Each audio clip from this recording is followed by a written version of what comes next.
Hey guys, welcome to Tech Trick Tutorials. In today's video, I will show you how to create breakout rooms in Zoom before meeting. So what you're going to do here is launch your Zoom application and then log into your account.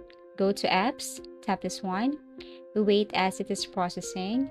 Now here you will see all the application that you have added. What you're going to do is you have to tap this add application, and then here you have to search for a breakout.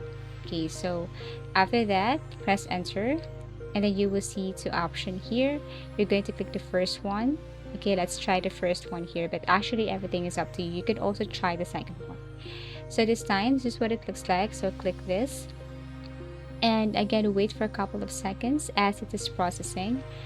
Now what you're going to do is you just have to simply add this breakouts by twine. So all you have to do is to click this add right here, and then wait for a couple of seconds again as it is processing.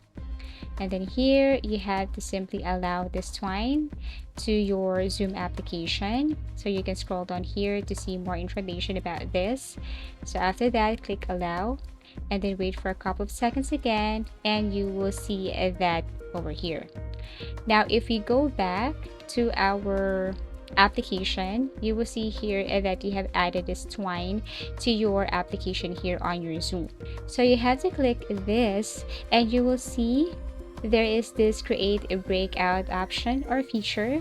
All you have to do is to click the twine and get started. So to start, you just have to click create a breakout, and here you can set this, for example, like how many rooms, the size or group. You can also change it right here. Then once you're done, then click the save button right here, and then after that you will see the result that you have created a breakout here on your Zoom application. You can add a name, and then after that click save.